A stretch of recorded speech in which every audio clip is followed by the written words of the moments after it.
Assalamualaikum warahmatullahi wabarakatuh. Fadil di sini. Selamat datang di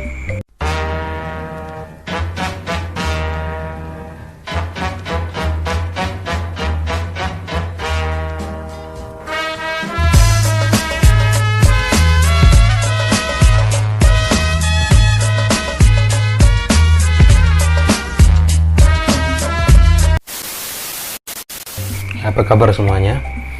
Saya harap semuanya baik-baik saja, tetap diberi kesehatan oleh Allah Subhanahu wa taala. Oke, tanpa berlama-lama, tanpa berbasa-basi panjang lebar, mari kita masuki pembahasannya.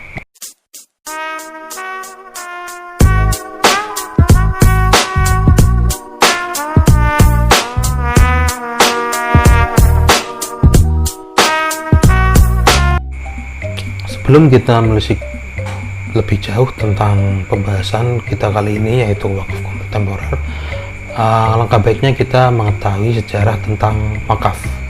Jadi sebelum masa Islam sebenarnya wakaf ini sudah ada, tapi hanya prakteknya saja. Praktek wakaf sudah dilakukan oleh bangsa Arab, bangsa Mesir, bangsa Yunani, kemudian juga bangsa Mesir. Pada saat pada bangsa Arab, wakaf yaitu pada masa Nabi Ibrahim itu membangun Ka'bah. Kemudian Mesir juga sama saja membangun tempat peribadatan. Kemudian di Yunani, di Romawi mewakafkan tanahnya untuk membangun tempat peribadatan. Nah, melihat masyarakat Indonesia, ya mayoritas orang Indonesia, pemahaman masyarakat tentang wakaf hanyalah sebatas wakaf konsumtif. Benda yang dapat diwakafkan hanyalah benda tidak bergerak, seperti tanah, bangunan, dan benda-benda tidak bergerak lainnya. Dengan demikian, peruntukannya pun sangat terbatas, seperti untuk masjid, musola, rumah yatim piatu, madrasah, sekolah, dan jenisnya. Melihat hal seperti ini, maka sama saja dengan pandangan praktek wakaf yang dilakukan pada masa sebelum Islam, ya kan? Orang-orang yang mewakafkan tanahnya hanya untuk tempat peribadatan. Padahal apabila kita mau melihat tentang sejarah Islam tentang wakaf telah berperan sangat penting dalam pengembangan kegiatan-kegiatan sosial, ekonomi, dan kebudayaan masyarakat Islam. Pada era Nabi atau masa Islam, selain masjid, tempat belajar yang diwakafkan, cukup banyak pula wakaf yang berupa kebun yang produktif, yang hasilnya diperuntukkan bagi mereka yang memerlukan. Dan juga pendistribusiannya bukan hanya untuk fakir miskin, untuk tempat peribadatan ataupun yatim piatu juga, tapi pendistribusiannya juga untuk persenjataan peperangan, karena pada era itu juga masih dalam masa peperangan Islam, ya kan. Kemudian masuk ke masa Bani Abbasiyah yang telah memfasilitasi pelajar dengan sarana dan prasarana yang memadai, yang memungkinkan mereka melakukan berbagai kegiatan seperti riset dan menyelesaikan studi mereka. Cukup banyak program-program yang didanai dari hasil wakaf, seperti penulisan buku, penerjemahan, dan kegiatan-kegiatan ilmiah dalam bidang termasuk bidang kesehatan, sehingga pada masa itu juga terkenal dengan sebutan masa kejayaan Islam. Jadi Bani Abbasiyah juga tidak lepas dari wakaf, yaitu tentang pendistribusian wakaf dan zakatnya juga, ya. Jadi untuk pemanfaatan, pengelolaan wakaf itu sangat hebat pada masa itu. Melihat hal semacam ini, sebenarnya pemerintah Indonesia pun tidak diam saja. Pemerintah Indonesia mengaktifkan pendaya gunaan peranan tata keagamaan wakaf yang memiliki potensi dan manfaat ekonomi dibentuk Undang-Undang Nomor 41 Tahun 2004 tentang wakaf. Mengenai harta benda wakaf dalam pasal 16 ayat 1 disebutkan bahwa harta benda wakaf terdiri dari benda tidak bergerak dan benda bergerak. Pada ayat 3 pasal yang sama disebutkan bahwa benda bergerak bagaimana dimaksud pada ayat 1 huruf B adalah harta benda yang tidak bisa habis karena dikonsumsi, meliputi uang, logam mulia, surat berharga, kendaraan, hak atas kekayaan intelektual, hak sewa, dan benda bergerak lain sesuai dengan ketentuan syariah dan peraturan perundang-undangan yang berlaku. Memasuki pembahasan yang pertama, yaitu tentang wakaf uang, kemudian wakaf melalui uang. Maksudnya apa? Kok ada wakaf uang kemudian wakaf melalui uang gitu. Oke, mari kita bahas sedikit demi sedikit tentang perbedaan definisi juga tentang wakaf uang dan wakaf melalui uang. Wakaf uang ini belum dikenal pada masa Rasulullah. Baru pada awal abad kedua Hijriah, Imam Az-Zuhri yang wafat tahun 124 Hijriah adalah salah satu ulama terkemuka yang awal-awal sekali memfatwakan wakaf uang. Beliau menganjurkan wakaf dinar dan dirham untuk membangun sarana dakwah sosial pendidikan umat. Sejak saat itu wakaf uang ini mulai dipraktekkan dan dikembangkan di tengah-tengah masyarakat muslim. Untuk wakaf uang adalah wakaf yang berupa uang dalam bentuk rupiah yang dikelola secara produktif, hasilnya dimanfaatkan untuk mauquf alaih. Jadi perjalanannya ini, kalau wakaf uang itu seperti ini. Nazir menghimpun wakaf uang dengan menyampaikan program pemberdayaan atau kesejahteraan umat, mauquf alaih. Uang wakaf yang telah dihimpun tadi kemudian diinvestasikan ke berbagai jenis investasi yang sesuai dengan syariah dan harus menguntungkan juga, ya kan. Kalau nggak menguntungkan ya nggak dapat hasilnya juga. Kemudian hasil atau keuntungan dari kegiatan investasi ini yang akan disalurkan oleh mauquf alaih. Dalam wakaf uang, harta benda wakafnya adalah uang yang nilai pokoknya harus dijaga dan tidak boleh berkurang. Kemudian wakaf melalui uang. Wakaf melalui uang adalah wakaf barang yang diberikan uang oleh akif sebagai kontribusi pada program atau proyek wakaf baik sosial maupun produktif yang ditawarkan oleh nadir. Jadi untuk mekanismenya seperti ini kalau wakaf melalui uangnya. Nadir menghimpun wakaf melalui uang dengan menyampaikan program atau proyek wakaf baik untuk tujuan sosial maupun produktif.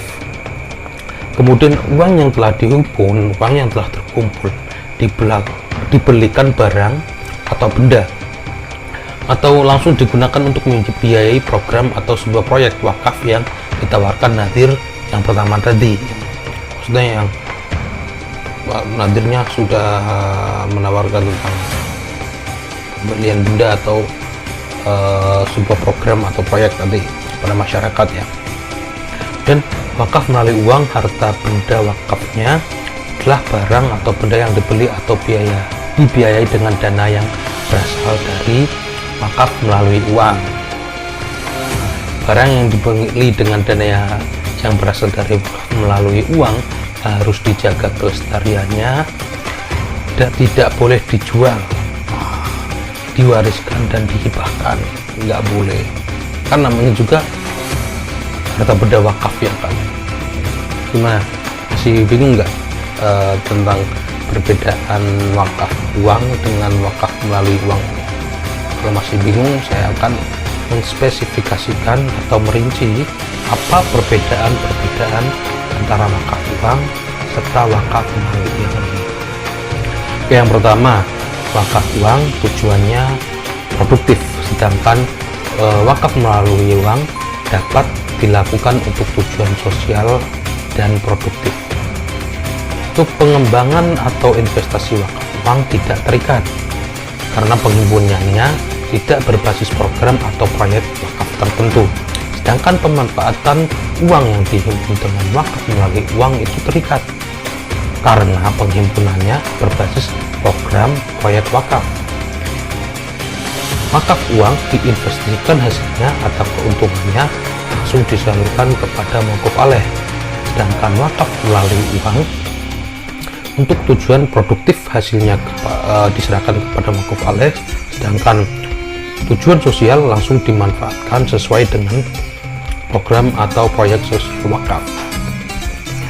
Dan harta benda dari wakaf uang itu adalah berupa uang itu sendiri, sedangkan wakaf melalui uang harta bendanya adalah barang, benda, atau proyek yang dibiayai oleh uang itu.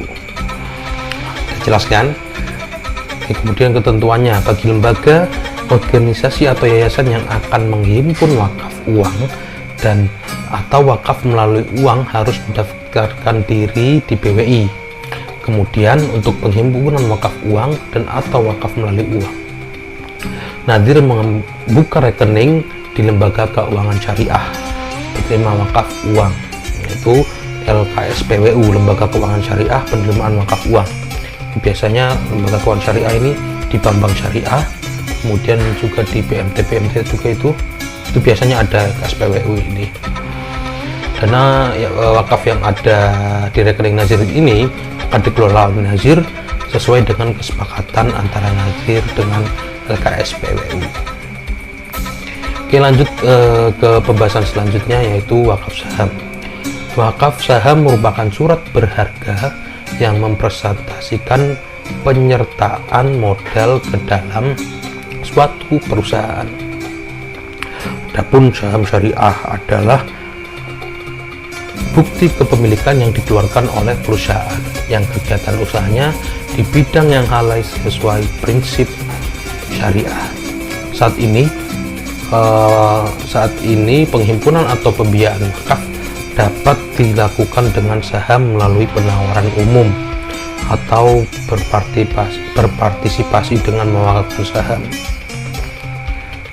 Cendekiawan Adil bin Abdul Qadir dalam tulisannya tentang wakaf saham menyebutkan bahwa wakaf saham dapat dilakukan dengan cara seperti ini, yaitu yang pertama, seseorang, jadi untuk langkah pertamanya itu seorang berkata bahwasanya saya mewakafkan saham saya di salah satu perusahaan. Kemudian saham itu ditahan dari segala bentuk pengalihan hak dan menyalurkan keuntungannya yang dihasilkan dalam periode tertentu atau 1 tahun keuangan. Nah, contohnya untuk masjid atau fakir miskin, setiap menerima keuntungan dari saham maka harus segera disalurkan kepada penerima manfaat wakaf masjid dan fakir miskin itu. Apabila saham wakaf itu dalam periode 1 tahun misalnya tidak menghasilkan keuntungan atau mengalami kerugian, maka hal itu tidak apa-apa. Saham di sebuah perusahaan merupakan bagian kepemilikan harta bersama di perusahaan yang tidak dibagi, dan selama kegiatan usahanya sesuai syariah maka sebagian harta yang bernilai. Wakaf saham hukumnya boleh selama pemilikan sahamnya sesuai prinsip syariah, yaitu penyertaan modal dilakukan pada perusahaan-perusahaan yang tidak melanggar prinsip-prinsip syariah seperti bidang perjudian, riba, barang produksi yang diharamkan seperti minuman keras dan lain-lain. Oke, selanjutnya adalah wakaf perusahaan. Dalam tanggung jawab sosial perusahaan, hubungan antara bisnis dan masyarakat adalah terpatri dengan nilai-nilai etika yang konsekuensinya sebuah perusahaan harus menerima tanggung jawab sosial perusahaan sebagai kewajiban etika melampaui pertimbangan-pertimbangan yang lainnya. Hal ini sedikitnya karena 3 alasan. Yang pertama, perusahaan sesungguhnya bentuk dan diurus oleh individu atau orang yang berasal dari civil society. Kemudian akumulasi investasi perusahaan tidak mungkin ada tanpa civil society yang merupakan pasar mereka. Dan yang ketiga, aktivitas perusahaan memiliki dampak kepada masyarakat. Maknanya bahwa perusahaan harus menjalankan aktivitas bisnisnya dengan sebaik-baiknya supaya tidak menimbulkan dampak negatif tidak hanya memberikan dampak negatif kepada masyarakat, tapi juga menimbulkan atau memberikan sebuah dampak positif kepada masyarakat. Dampak positifnya apa? Yang dimaksud dampak positif di sini adalah untuk membantu mewujudkan masyarakat yang lebih baik dan sejahtera.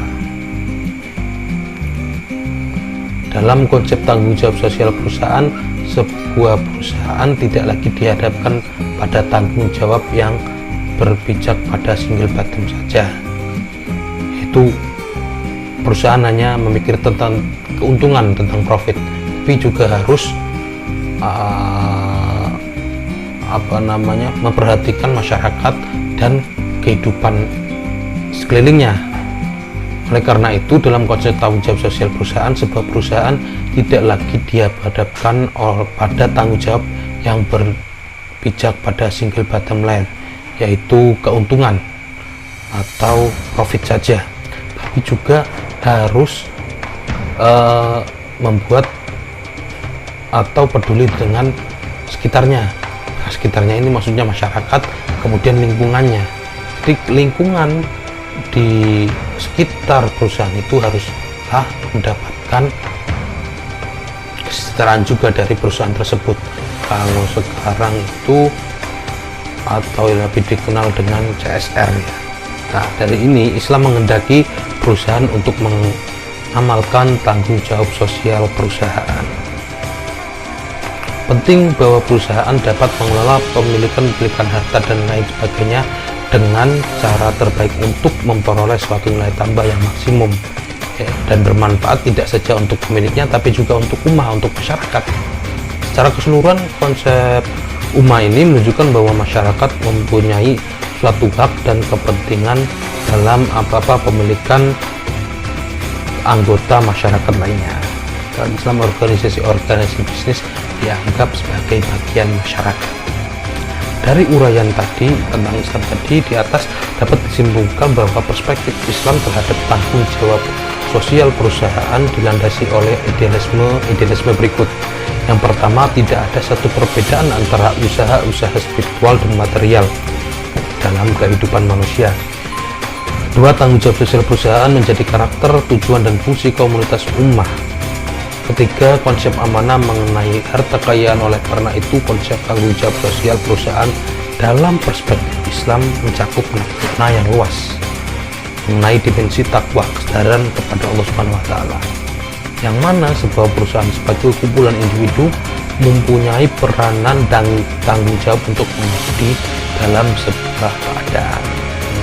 Jadi untuk wakaf perusahaan ini maksudnya yaitu mewakafkan sedikit, kan sebenarnya ada dari pemerintah juga sudah menerapkan bagi para perusahaan-perusahaan bahwasanya juga harus memperdulikan keadaan di sekitarnya. Nah, dari orang Islam ini memiliki sudut pandang yang seperti ya tadi saya jabarkan tadi tentang tanggung jawab sosial. Jadi harus mensejahterakan orang-orang yang ada di sekitarnya. Ya, mungkin hanya sebatas 3 pembahasan itu saja yang bisa saya sampaikan. Sebenarnya masih banyak lagi tentang bentuk-bentuk wakaf kontemporer atau wakaf modern ini, tapi saya hanya bisa 3 itu saja. Mungkin kalau ada kesempatan lain bisa saya jelaskan kembali tentang yang lainnya. Dan maaf apabila ada kata-kata atau salah pengucapan yang banyak dari saya mohon maaf yang sebesar-besarnya. Dan terima kasih juga untuk semuanya karena sudah menonton video ini sampai selesai. Akhirul kalam, wassalamualaikum warahmatullahi wabarakatuh. I am lost.